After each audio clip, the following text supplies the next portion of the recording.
Nada más. Ok.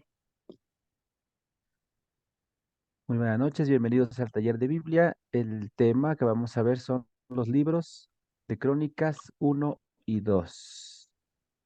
Y comenzamos con la presentación del PowerPoint para que me vayan entendiendo lo que les voy platicando.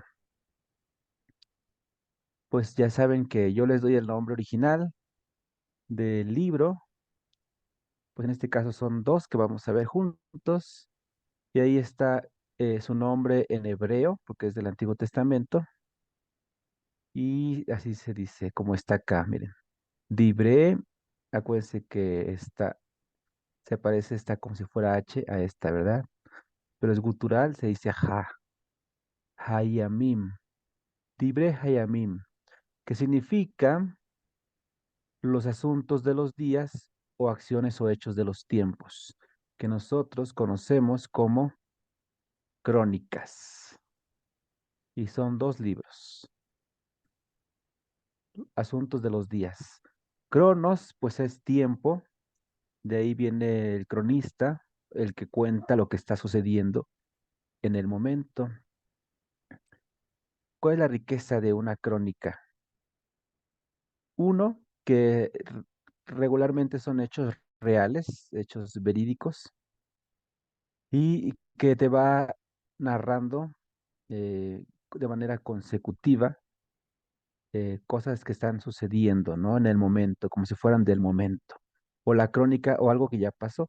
En este caso, los libros nos cuentan cosas que ya sucedieron y pertenece a los libros históricos porque realmente tiene fechas, tiene datos que se pueden verificar con otras culturas.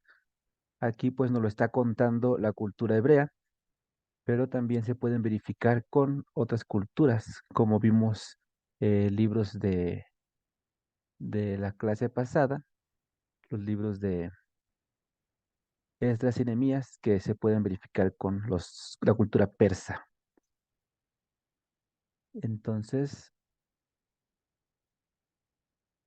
los libros realmente son unidos, son una sola cosa, un único escrito, pero está dividido en dos partes o rollos. O sea, los originales se encontraron como dos rollos separados porque principalmente el primer rollo nos cuenta el reinado de David y el segundo el reinado de Salomón. Ahorita vamos a ver bien las partes de los libros, pero para que tengan en cuenta que son unidad. Uno y dos forman una sola cosa, solo que se dividen en dos, pues para darle énfasis a cada uno de los reyes. Están vinculados a la tradición sacerdotal. Los libros históricos que hemos visto hasta el momento tienen que ver más con otra tradición, que es la tradición pues del Pentateuco, ¿no? Ahorita estamos ya entrando sobre todo a lo que sería la tribu de Leví, la tradición sacerdotal. La otra era tradición deuteronomista, que es de la segunda ley, y esta es tradición de levitas. Y también unidos a las obras de Esdras y Nehemías, por eso vienen en esta consecución, porque van a confirmar lo que ya hemos dicho de estos libros. O sea, estos libros se enriquecen mutuamente.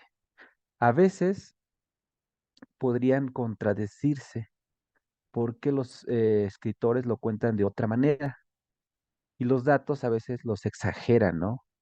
Por ejemplo, aquí en Crónicas vamos a encontrar cómo Salomón construyó el templo de una manera así que le puso muchísimo oro, una manera exagerada, que en los libros de los reyes pues era un poquito más austera.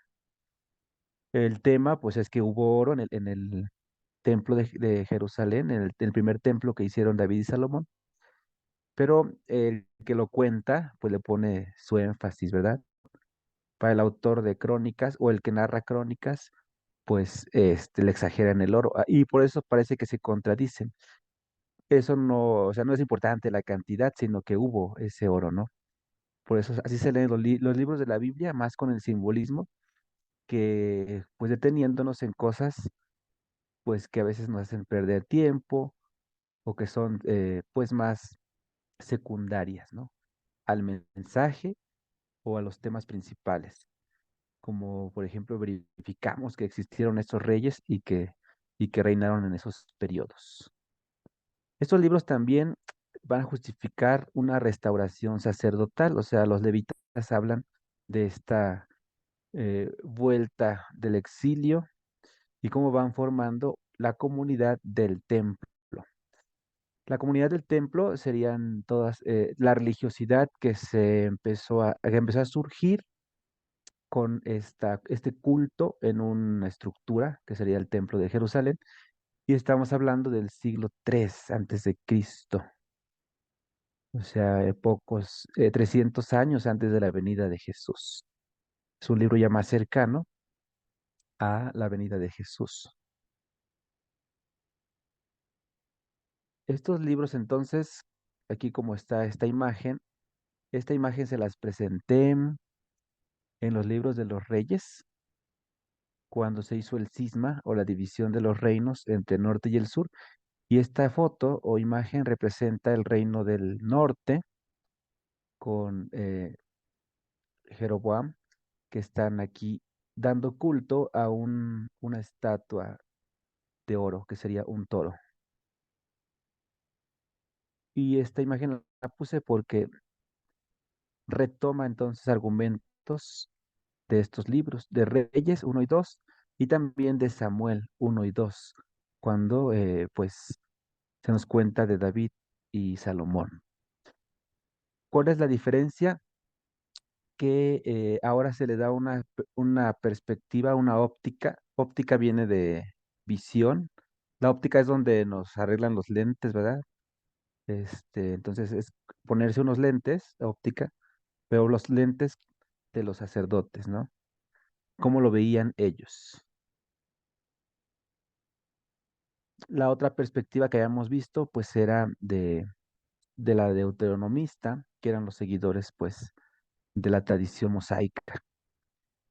Ahorita estamos viendo, pues, la tradición de Leví, que sería el hermano Aarón, ¿no? Entonces, vamos a enriquecer estos argumentos, crónicas. También encontramos necesidades de la nueva comunidad que se está germinando, está gestando, una comunidad sagrada que se establece en torno a Jerusalén, en torno al templo.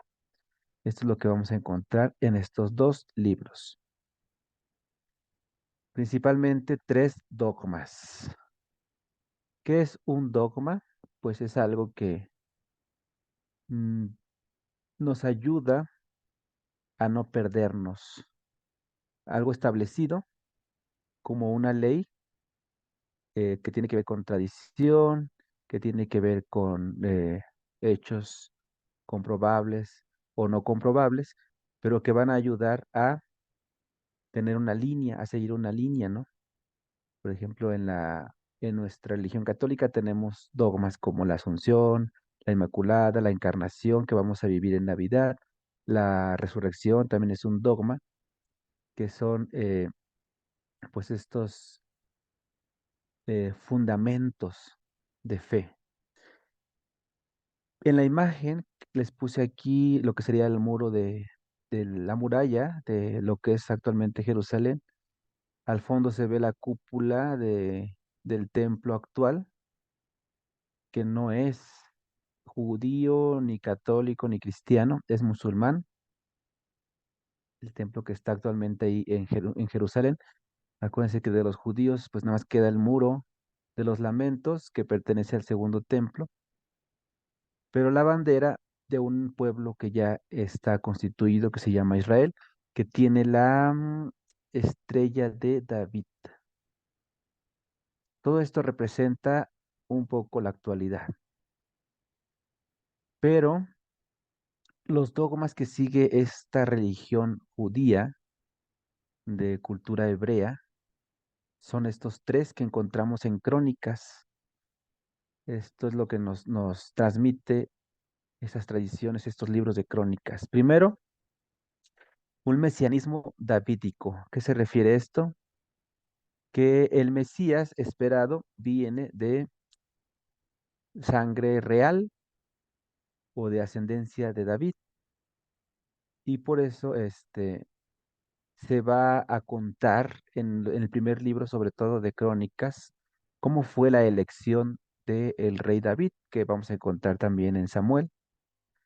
Cómo David, el rey David, fundó y reguló el culto de Jerusalén. Aquí entonces vamos a ver al rey David no solamente como un héroe, como un elegido de Dios, sino también como un fundador, como un pues administrador del culto, una persona importante para lograr que se fundara, que se formara una religión como fue el judaísmo o como es el judaísmo. Primer dogma, que el Mesías es descendiente de David. Segundo, un mesianismo cúltico, es decir, que la venida del Mesías tiene que ver con un lugar, el culto al templo de Jerusalén. Entonces, ¿dónde va a surgir este Mesías? Tiene que ser en la tribu donde está Jerusalén. Digo, en la tribu, sí. Sería Judá. Bueno, tendría que ser de tribu sacerdotal, pero fue de Judá, ¿no? Entonces ahí sí se cumplió este dogma. Se esperaba que fuera pues de sangre también, digamos, de sacerdotal, de la tribu de Leví. Tenía que tener esas características, sangre de David, pero también perteneciente a la tribu de Leví. Sin embargo, pues el templo de Jerusalén, pues fue destruido el primero al que se refería esto. Jesús conoció el segundo. Entonces, esto es un poquito más secundario, esto mesianismo del culto, que es en el templo, porque el templo puede o no puede estar. Ya lo vimos, que no es eterno, la estructura no es eterna. El tercer dogma es que es de una nación sagrada y es la elección del pueblo de los judíos. El centro de Dios, los ojos de Dios, saben que cuando se dividieron los reinos, les comentaba que arriba se llamaba Israel y en el sur se quedaron con el nombre del reino de Judá porque la tribu mayor o la única de la ciudad de Judá y un pedacito de Benjamín, o Benjamín que era muy chiquita.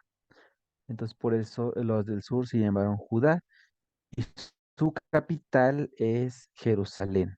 Entonces va a nacer el Mesías en el reino del sur y no en el reino del norte, que es Israel, con su capital Samaria. O sea, el Mesías no iba a ser del norte, además de que después fueron destruidos por los asirios. Estos son los tregdomas que nos da los libros de crónicas.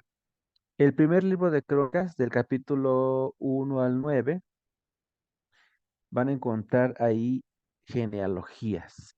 ¿Qué es genealogía? Pues es contar de dónde viene, es el árbol genealógico, o sea, desde Adán nos va contando desde el primer ser humano, digamos, según la tradición, hasta David.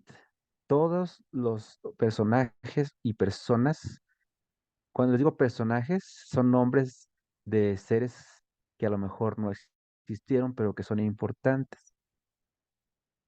Personajes y personas pues son ya los concretos que sí son históricos, ¿no? Y uno de ellos pues fue David. Entonces, todos estos personajes y personas, desde Arán y hasta David, que también vamos a encontrar en el libro de Mateo, el Evangelio según San Mateo, en el Nuevo Testamento.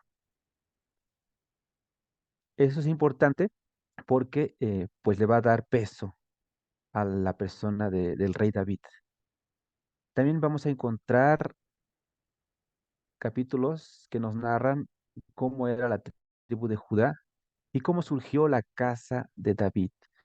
Cuando decimos la casa de David, pues se refiere a los hijos, ¿no? La familia, las esposas y todos los hijos que vinieron después de este gran rey, que fue el segundo rey, ¿no? El primero fue Saúl, toda la sangre, digamos, los descendientes de Saúl, pues no continuaron el reinado, pues la mayoría murió, y con David sí se continúa. También se menciona a Simeón y tribus después del Jordán, se llaman transjordánicas, más allá del río Jordán. Y como estamos viendo esta historia del pueblo de Israel con los ojos de los sacerdotes, pues nos van a contar quiénes son los descendientes de Leví, que sería la tribu de Leví. Cómo le dedican capítulos específicamente a esta tribu. Y luego otro capítulo más chiquito o capítulos más chiquitos a las demás tribus. Una mención ahí. Entonces ahí se ve el peso que se le da a la óptica sacerdotal. Esto del 1 al 9. Del capítulo 10 al 29, aquí esta imagen es el rey David. Pueden identificar cuando un, una imagen, una foto, hace referencia a David porque siempre va a tener algo, un instrumento. La tradición cuenta que él pues hizo los salmos, le gustaba tocar la lira o el arpa, un instrumento de cuerda con el que alababa a Dios. Y que también con eso pues se ganó el, la estima del rey Saúl. Así entró al palacio, ¿no? Porque le tocaba el arpa a Saúl. Luego se la dedica, bueno, siempre se le tocó a Dios. Y, y por eso esta imagen pues representa al rey David. Tiene aquí ángeles, tiene algunos servidores, aquí hay un sacerdote, porque él pues empezó también a fundar la religión davídica. Entonces, del capítulo 10 al 29 vamos a leer, podemos leer lo que fue el reino de David, cómo se inició, cómo se fue dando este reino. Algo importante también es el arca, eh, cómo fue llevada el arca de la alianza a Jerusalén. Las campañas de David se refiere a las guerras que tuvo que realizar el rey David. Pues salía triunfador. Se le atribuía que porque era un consentido de Dios en ese contexto histórico, a Dios pues se le conocía como el rey de los ejércitos, que en algunos textos hace referencia a las estrellas. Los ejércitos serían las estrellas, el rey de todas las estrellas. Y también la estrella pues se hace referencia a la realeza. La estrella de David pues representa un rey. Acuérdense también en el Nuevo Testamento los magos de Oriente, los sabios de Oriente, siguen una estrella que es lo que representa un rey. Entonces el rey, el Señor de los ejércitos, que es Dios, pues es el Señor de todos los reyes y también Señor de todos los ángeles y de todas las estrellas. No se refiere precisamente siempre a los ejércitos que combaten la guerra. Y en algunos textos sí se hace referencia a esta guerra, ¿no? Pero pues hay que comprender, no es que a Dios le guste la guerra, ¿no? Acuérdense que fue un crecimiento en la relación con Dios y en el conocimiento del proyecto de salvación. En Crónicas vamos a encontrar que este Dios apoya estas batallas y por eso vencen. Era, era natural, o sea, todo el mundo veía la guerra no como lo vemos ahora, ¿no? Era necesaria para sobrevivir la guerra, porque era para obtener recursos, obtener tierras, obtener, no, cuando digo recursos me refiero a los animales y a los esclavos, a la gente. Ahora ya lo vemos de otra manera, pero también los hebreos vivieron esto, o sea, también realizaron guerras, bueno, siguen realizándola actualmente, porque ellos la ven distinta, ¿no? Como necesaria. Y pues sí, el mundo realmente es hipócrita, porque hacemos guerras de otra manera. Digo, sigue habiendo invasiones de tierras, guerras inventadas, eso sigue existiendo, porque, digo, no justifico, pero comprendo el que el ser humano a veces se concentra en esta búsqueda material. Entonces, por eso se entiende esas batallas o guerras del rey David que vamos a encontrar en Crónicas. Van a narrar cómo se construye ese primer templo, organizó el reino. Son 29 capítulos del primer libro de Crónicas. Entonces, no es un libro tan grande comparado con libros como el Génesis, que tiene 50, y pues otros libros también extensos como el Éxodo, ¿no? Pero como es en unidad con el segundo, la continuidad, y eso el segundo, pues continúa la narración ahora con el hijo de David, el segundo hijo. Acuérdense que el primero se murió, y su segundo hijo, pues es Salomón,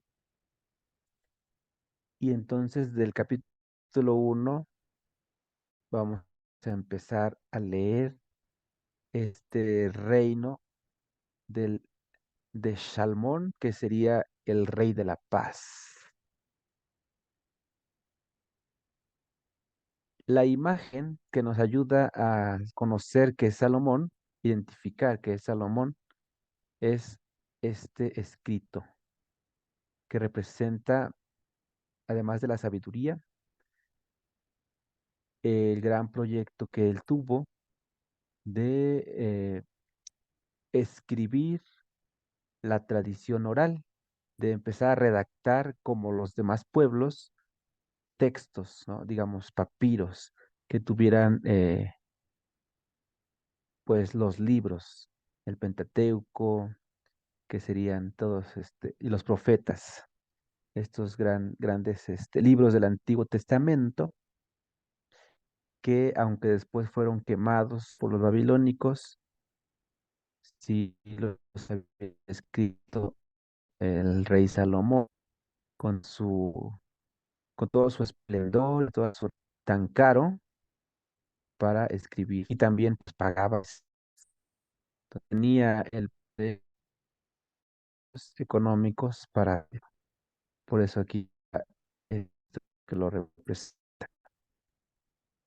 Y tan bien le iba en su reino económicamente, que continuó la construcción del templo. Y había hecho, o, pues, ya digamos, parte, Salomón en el que no pudo terminar su padre David, Salomón hace arreglo de oro, ¿no? Todos estos adornos de oro y algunas esculturas pues muy significativas para el pueblo de Israel. Vasos sagrados, altar y detalles tan costosos y tan importantes que después pues destruyeron los babilónicos. Encontraremos la fiesta de la dedicación del templo, es lo que vamos a leer ahorita en algunos momentos. Por eso no me detengo mucho ahí. Vamos a comentar lo que sigue, que sería las empresas y la fama de Salomón, es decir, pues, ¿por qué se hizo tan famoso este rey? Ya lo sabemos porque leímos y lo vimos en el libro de Reyes, que es por su sabiduría.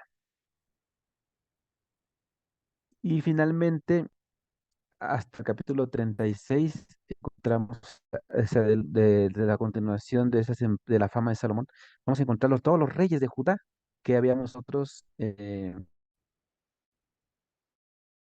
considerado en los libros de Reyes. ¿Se acuerdan que les puse una imagen con un cuadro así con muchos nombres de reyes? Reyes desde David, desde Saúl, y luego el Cisma, los hijos de Salomón, todos los reyes de Israel, o de más bien de la comunidad hebrea, porque luego se hizo reino de Judá y reino de Israel, hasta el exilio. Principalmente Crónicas toca los reyes de Judá, del reino de Judá. ¿Por qué? Porque le está dando énfasis a los descendientes de David. Se olvida de los reyes del norte, todos los reyes hasta el exilio, que regresaron de Babilonia, y los últimos reyes de Judá. Y ahí terminaría los libros de Crónicas, contando pues lo mismo que habíamos ido viendo desde Samuel y Reyes. Es como si Crónicas fuera una síntesis de este bloque de libros históricos, primera y segunda de Samuel, primera y segunda de Reyes, Esdras y Nehemías, como una síntesis, como una comprobación de manera detallada, ¿no? La crónica, o sea, contado con detalles del tiempo y de hechos que sucedieron realmente. Bien, vamos a tener ahora contacto con el libro, con la escritura, tomando esta fiesta. La otra vez vimos la fiesta que tenía que ver con las chozas, la fiesta de las chozas, que recordaba esta liberación de Egipto. Para ir conociendo un poco sobre la cultura hebrea de religión judía, ahora vamos a ver la fiesta de la dedicación, como nos la cuenta el libro de Crónicas. Entonces les voy a pedir que quien tenga a su mano la Biblia nos ayude. Este es segundo libro de Crónicas, capítulo 7. Aunque es hasta el 22, toda la fiesta, vamos a dejarlo hasta el 10 nada más, que es lo que nos va a Muy servir. bien, Rafa. Entonces nada ¿Puedo más yo? del 1 al 10, ¿sí? Sí, Sí, por favor, dice, adelante. dedicación del templo. Cuando Salomón acabó de rezar, bajó fuego del cielo que devoró el holocausto y los sacrificios mientras la gloria de Yahvé llenó la casa. Los sacerdotes no podían entrar en la casa de Yahvé porque su gloria la llenaba. Entonces, todos los hijos de Israel, viendo descender el fuego y la gloria de Yahvé sobre la casa, se postraron sobre el pavimento, adoraron y alabaron a Yahvé, porque es bueno, porque es eterno su amor. Luego el rey y todo el pueblo ofrecieron sacrificios ante Yahvé. El rey Salomón ofreció en sacrificio 22,000 bueyes y 120,000 ovejas. Ese día el rey y todo el pueblo inauguraron la casa de Dios. Los sacerdotes estaban de pie en sus puestos, lo mismo que los levitas, con los instrumentos que el rey David hizo para celebrar a Yahvé, porque es eterno su amor. Por medio de sus manos, Salomón celebraba a Yahvé, en tanto que los sacerdotes estaban delante de ellos, tocando las trompetas, y todo Israel se mantenía de pie. Salomón consagró el interior del patio que está delante de la casa de Yahvé. Allí ofreció los holocaustos y las grasas de los sacrificios de comunión, ya que el altar de bronce que había hecho Salomón no podía contener los holocaustos, las ofrendas y las grasas.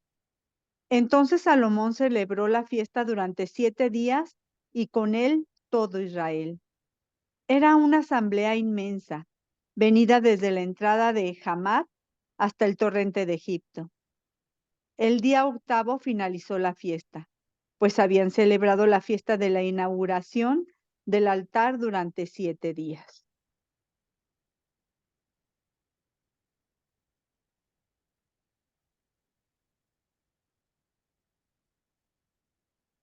Y el versículo 10. Perdón. Ujú. El día 23 del mes séptimo, Salomón mandó al pueblo a sus tierras alegre y contento por el bien que Yahvé había dicho a David, a Salomón y a su pueblo Israel. Muy bien, muchas gracias. Entonces, fíjense bien la manera en cómo el escritor, el narrador de este libro, nos lleva de la mano con detalles.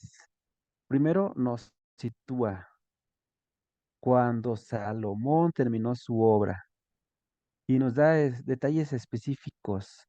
Por ejemplo, aquí hay un número, ¿no? 22,000 toros, 120,000 ovejas. Nos cuentan los que estaban ahí presentes, lo que iba haciendo el rey Salomón, por qué lo hacía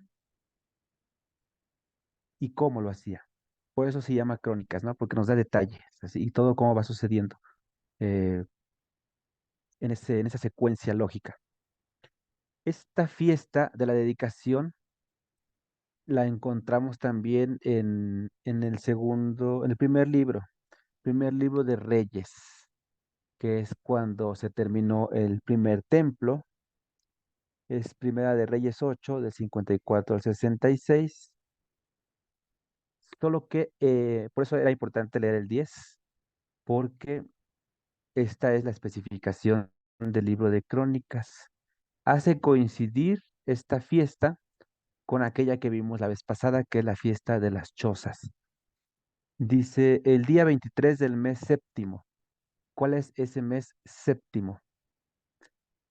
Entonces les había contado que los meses para la cultura hebrea se cuentan con la primera luna llena de la primavera, que casi siempre cae o se da o acontece, que es entre la última semana de marzo y la primera de abril, que es cuando celebramos la Semana Santa.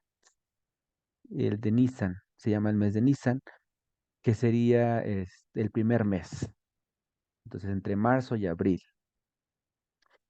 Y si, como la mayoría siempre cae en abril, vamos a contar como el primero. Entonces, abril, mayo, junio, julio, agosto, septiembre, octubre y noviembre. Entonces, esta de las cosas y de la dedicación, la primera fiesta de dedicación, pareciera ser la misma según esta narración, porque cae en las mismas fechas, entre octubre, finales de octubre y principios de noviembre. Y estamos hablando del primer templo. En la imagen estaríamos viendo entonces a Salomón, que está agradeciendo a Dios con sacrificios, holocaustos, con una gran comida que se hizo. O sea, todos esos bueyes que se ofrecieron y las ovejas, los corderos, pues se los comió la gente. O sea, era una fiesta muy, muy grande. A lo mejor lo que seguimos haciendo en nuestras fiestas, ¿no? Comiendo marranito, comiendo pollo, estas cositas. La fiesta siempre tiene que ver con la comida. Lo que lo hace sagrado es el motivo. Entonces lo hicieron como agradecimiento de que se terminó la construcción del primer templo. La fiesta que encontramos narrada en este libro de crónicas coincidía con la de las chozas, pero acuérdense que el templo va a ser destruido y va a haber un segundo templo con el rey Ciro. Se vuelven a retomar las fiestas y se separan. La de las chozas queda igual entre octubre y noviembre, y es para la confianza en Dios, agradecimiento por la liberación de Egipto. Y la fiesta de la dedicación del templo se va a mover, según lo vamos a encontrar en Macabeos, cuando veamos el libro de Macabeos, se va a mover hacia el siguiente mes, que sería a la mitad de diciembre más o menos. Y se va a llamar también como fiesta de las luces o Hanukkah. El Hanukkah sería entonces esta fiesta que pareciera coincidir con la Navidad en el cristianismo. O sea, actualmente los judíos de religión judía celebran estas dos fiestas separadas porque celebran la segunda construcción del templo, que aunque tampoco ya existe, siguen celebrando esta fiesta de la dedicación, pero ahora en diciembre. Y se llama más Fiesta de las Luces, ahora se llama Fiesta de las Luces, porque ya no hay templo. Y nosotros en el cristianismo también celebramos algo similar, que sería la Basílica de Letrán o de San Juan de Letrán, que es la primera basílica que se terminó, antes incluso que la de San Pedro. Entonces celebramos esta fiesta de la dedicación para conservar algunos elementos importantes, como el agradecimiento a Dios, pues porque tenemos un lugar lejano. En Crónicas coincide con la fiesta de las chozas. Y ya saben, ¿no? Entonces ahora otra fiesta importante para los judíos es esta, celebrar que el templo fue terminado, pero ahora ya no tienen templos, entonces celebran la fiesta de las luces, que sería el equinoccio de invierno. ¿Qué es el equinoccio de invierno? El surgimiento del nuevo sol, el sol que se renueva y por eso hace pues más frío, ¿no? Es como si el sol se apagara y se volviera a encender. Y en el cristianismo pues celebramos la Navidad. Entonces pues el tema coincide muy bien con lo que estamos preparando. La próxima semana pues vamos a celebrar. Justamente el lunes es el 25, 18 y 7 son 25, entonces es la Navidad dentro de 8 días que no vamos a tener clase y vamos a celebrar la fiesta esta de la iluminación de la luz, pero como Navidad, que sea nacimiento del sol, el sol que nace de lo alto, que es Jesucristo, el que trae la Virgen de Guadalupe en la espalda, el sol, o sea, lo trae en su vientre, pero digo, ella porta a Jesús como el sol que nace de lo alto. La fiesta de las luces para los judíos y para nosotros la Navidad. Bien, entonces vamos a abrir espacio para sus comentarios, sus preguntas. Esto sería los libros de crónicas. La palabra a Rafa, ustedes. Ujú. perdón. Rafa, el Día de la Luz, bueno, hay un sacerdote acá en Salamanca, que nos invitó a celebrar el Día de la Luz el sábado, en una misa el sábado a las 6 de la mañana. Supongo que es de lo mismo que nos estás hablando, ¿verdad? El sábado pasado, ¿no? El No, 16, no, no, es el sábado que viene. el Nos dijo 23. que íbamos a celebrar lo mismo que nos estabas diciendo tú, que en una misa a las 6 de la mañana. Yo lo relacioné por lo que nos estás platicando tú. El sacerdote nos dijo que es para dejar las tinieblas y aceptar la luz que viene en el nacimiento del niño Jesús. Ah, mira, me imagino que se está basando en el inicio del invierno, Ah, que se mueve, o sea, el equinoccio de invierno, y cuando inicia puede mover, ser 21, 22, 23, 24 de, ah, de diciembre. Así también como la primavera, fíjense, cuando también estos, los que les gusta subirse a la pirámide, que ya no se puede, ¿no? A la pirámide de Teotihuacán, que para recibir la energía. Entonces no siempre es el 21 de marzo, a veces 19, 20. Entonces, la astronomía que estudia estos movimientos del sol, seguramente el padre pues está, sí, porque la liturgia también está prevista esta celebración como católicos de la luz, del paso, del vencimiento de las tinieblas. Sería Jesús. Pues yo creo que él ya se dio cuenta que va a ser el 23, ah, cuando el sol se va a renovar. muchas Este gracias, año, Rafa. porque Sí, cada año es diferente, ¿eh? Este año entonces va a ser ese día. gracias. Por eso. Muy bien. Hola, Pues de Rafa. verdad sí los invito a leer los libros de crónicas, ¿eh? A ver, Toño, Sí. escuchamos. Entonces, con el rey Salomón inicia la tradición escrita. ¿Es afirmativo? Sí, en los tiempos del rey Salomón es cuando ya se empieza a poner por escrito la tradición oral. Por eso él manda a llamar muchos sabios Porque que trabajaran esto. antes de Salomón es tradición oral. Sí, nada más se contaban las historias de generación en generación. Después de Salomón inicia la tradición escrita. La primera, los primeros libros escritos, porque pues digo que ya con la invasión de Babilonia pues fueron destruidos Sí, los y protocanónicos. los volvieron a escribir. No, ya eso ya es otra cosa. Ok. Protocanónicos antes del canon y Deutero después del canon, pero el canon judío no acepta los libros que están escritos en griego, Ok. que después vamos a Entonces, ver. los hijos de Salomón, ¿cuántos hijos tuvo Salomón? Principalmente vamos a encontrar dos, Dos. que serían bueno, es Roboam continúa su descendencia y uno Sí. que a veces parece que es su hijo y a veces no, el Jeroboam, que sería como un invasor y el que hizo el cisma. Sí, porque Entonces, Roboam es su hijo y Jeroboam es el jefe de los ejércitos de Salomón. ajá, Y tuvo dos hijas. exacto, Tuvo dos tuvo hijas. hijas. Dos. Sí, fíjate, pero pues las hijas casi, a veces nunca No, no, ni no las no menciona. cuentan. No, no contaban.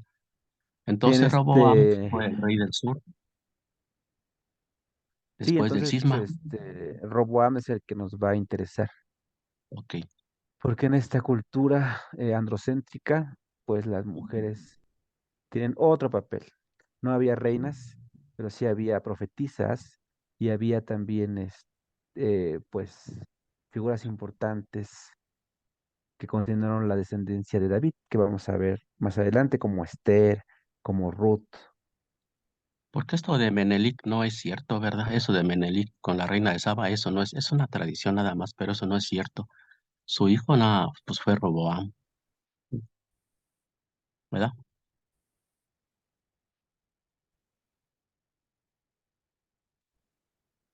Bueno, En la antigua se de congeló la la imagen. reina de Saba o de Saba,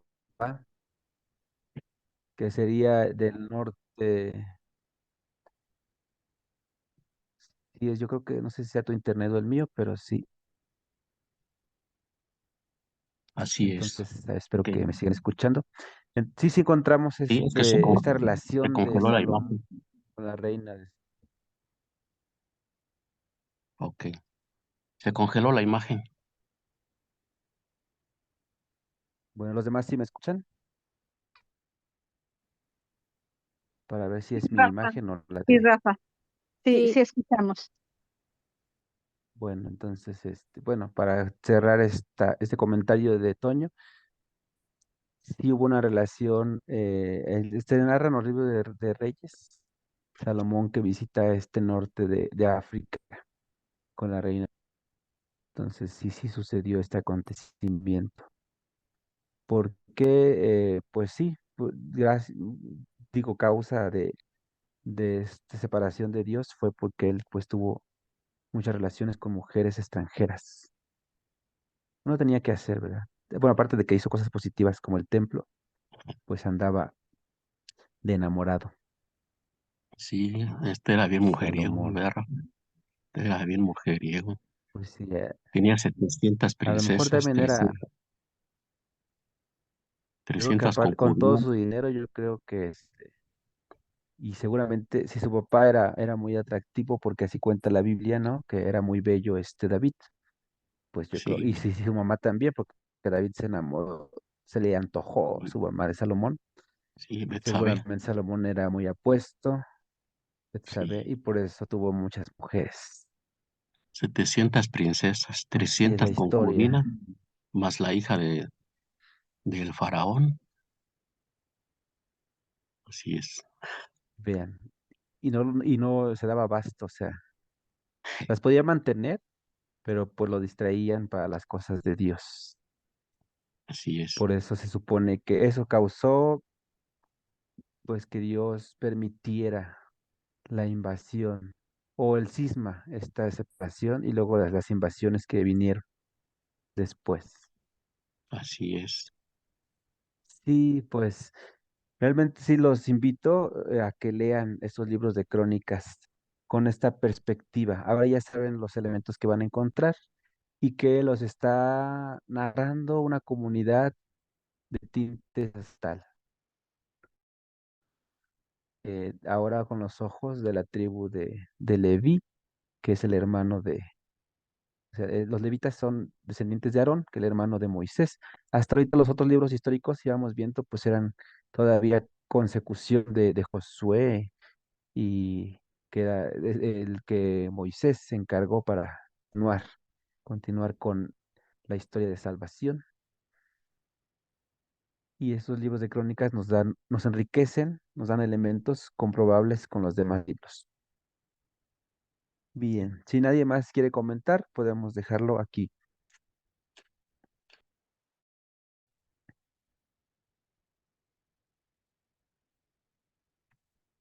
Después vamos a continuar con otros libros históricos, pero con un tinte novelístico y grandes mujeres, ¿no?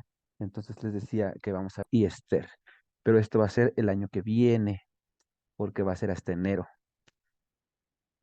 Entonces vamos a ver dentro de 3 semanas, porque el próximo es Navidad y luego es Año Nuevo y vamos a estar bien distraídos y ocupados con nuestras familias. Entonces vamos a tener ahora sí que estamos obligados a tener vacaciones y nos vemos hasta el 8 de enero, Como todos los niños. Regresamos a como clases todos el los 8. niños. Ajá, entonces vamos a tener el tema de Rudy y Esther para el 8 de enero. Bueno, no quiero dejar de grabar para que se enteren también los que siguen nuestros videos, porque va a haber 2 semanas que no vamos a subir video. Entonces, que sepan por qué, porque estamos de vacaciones. Muchísimas gracias, Bueno, Rafa. pues les agradezco su asistencia, porque no sé si dejaron de ir a la posada por venir a a la clase, al taller, pero gracias por su fidelidad, su constancia, su perseverancia y su paciencia. Al contrario, Les Rafa, muchas deseo gracias a ti. que se la pasen en unidad con su familia, que tengan mucha salud, que no se enfermen y que estén unidos en la diversidad con su familia. Así sea. Muchas gracias, Rafa. Igualmente, mis mejores deseos para ustedes y que tengamos a Rafa todavía porque es muy importante y muy satisfactorio escuchar tus temas, Rafa. Muchísimas gracias. Sí, Así muchas es, gracias, Rafa, porque muchas gracias. Es verdad lo si que no hay dice salud, no Claudia, se o sea, puede hablar. eres una pieza muy importante para nosotros. Muchas gracias, Rafa, por todos tus conocimientos, por todo lo que nos aportas. Y pues también nos has tenido mucha paciencia, entonces, pues todo esto para mí ha sido muy satisfactorio, muy enriquecedor además. Muchas gracias. Y felicidades a todas, que pasen una feliz Navidad. O sea, acuérdense que esta parte pues es de una transformación que debemos tener para ir conociendo más a Jesús y lo que tenemos que trabajar y nos corresponde. Felicidades. Un abrazo para ti. Con mucho Igualmente, gusto, muchas un abrazo a felicidades. todos. Abrazo con afecto y mis oraciones, ¿eh? Que pásenla bonito. Gracias. Igualmente, Rafa. Gracias. Muchas gracias. Un abrazo. Un abrazo. Bye. Bye. Buenas noches. Buenas Buenas noches. Noches.